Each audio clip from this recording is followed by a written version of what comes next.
जी अस्सलाम वालेकुम गर्ल्स। आज का हमारा टॉपिक है जो हम क्लास में स्टार्ट कर चुके थे फिज़िकल क्लास में, that is cell cycle. Cell cycle क्या होता है? सीरीज़ ऑफ इवेंट्स होती हैं जो स्टार्ट होता है एक पेरेंट सेल से और वो वहाँ तक जाता है जब तक कि वो 2 डॉटर सेल्स में और फ्यूचर जनरेशन में चेंज ना हो जाए, उसे हम सेल साइकिल बोलते हैं। फिर उसके बाद हमने 2 फेजेस देखे थे cell cycle. The first one is interphase and the second one is M phase, ठीक है। और इंटरफेस के बारे में मैंने आपको बताया था कि ये नॉन डिवाइडिंग फेज होता है। इंटरफेस को फर्दर जो है बच्चे डिवाइड किया गया था G1 एस फेज और G2 फेज में। G1 के बाद अगर आया तो by chance that is the G not phase, जिसको रेस्टिंग और स्लीपिंग और क्या कहते हैं क्वेश्चन फेज भी बोला जाता है।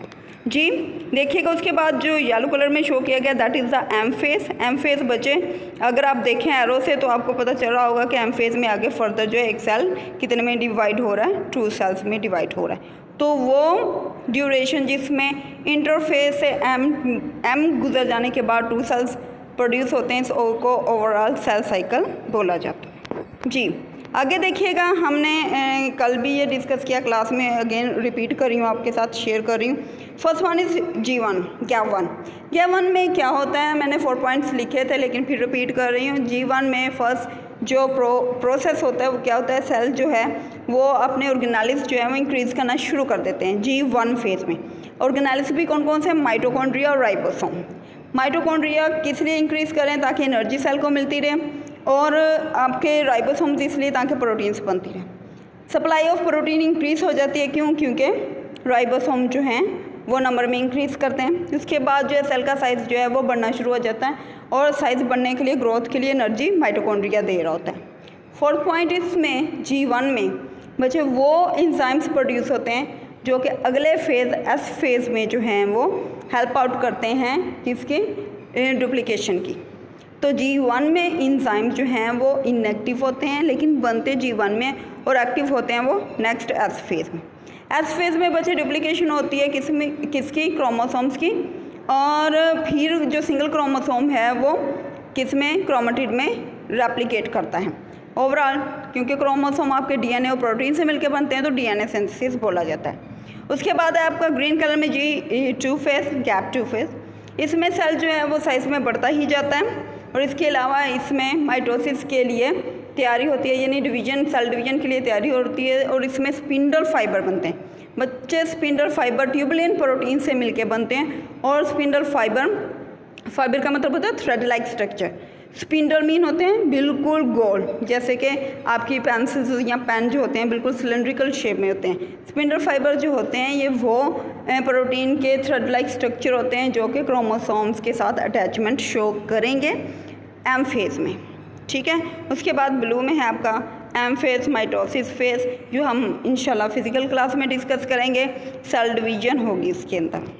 ज़रा देखते हैं आपके अकॉर्डिंग टू योर डाटा उसमें क्या है।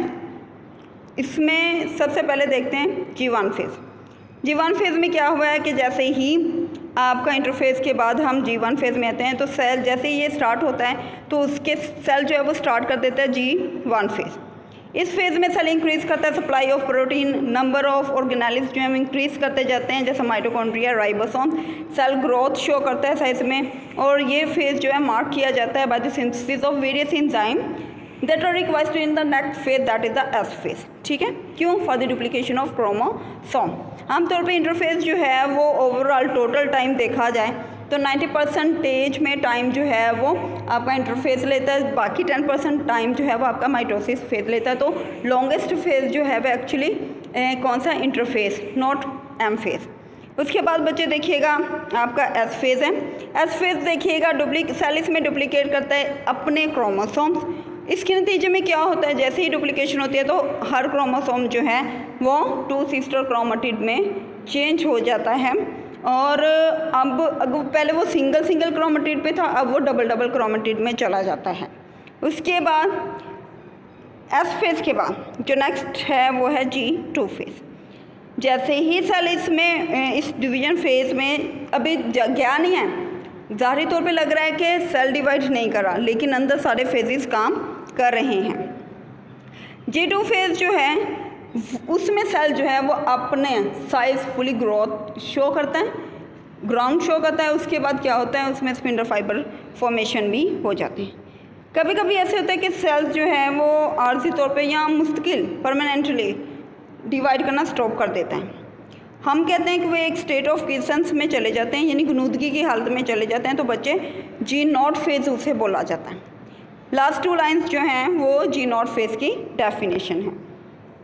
जैसे कि आपके यहाँ पे अगर आप देखें तो G1 फेज़ उन्होंने मेन पॉइंट्स आपके साथ शेयर किए हुए हैं। Synthesis of protein, synthesis of organelles, growth in size, S phase duplication. पहले देखें ये सिंगल था और यहाँ पे देखें एक एक क्रोमेटिड था। अब यहाँ पे उसने बिल्कुल आपने जैसे एक फ़ोटोकॉपी बनाई है और दैट इज़ अ क्रोमोसोम।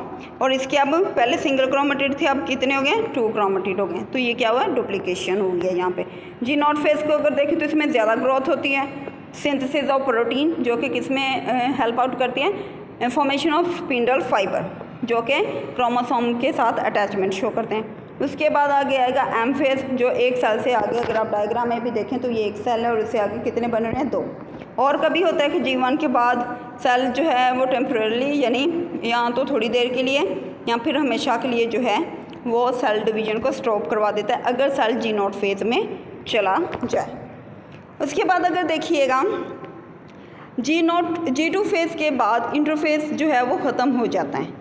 अब G2 फेज़ को ख़त्म करने के लिए ताकि एम फेज़ हो तो G2 में ही ऐसी प्रोटीन्स बनती हैं जो कि G2 प्रोसेस को स्टॉप कर देती हैं कि भाई अब G2 प्रोसेस फर्दर नहीं चाहिए, अब एम फेज़ स्टार्ट करना है।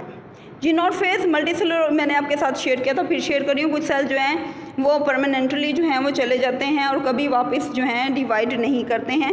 यूकैरियोटिक सेल्स में जो सेल एंटर करते हैं G0 फेज़ में G1 से वो स्टॉप कर जाते हैं डिवीज़न करना। उसके बाद कुछ सेल जो हैं वो G0 फेज़ में रहते हैं फॉर इनडेफिनेट पीरियड।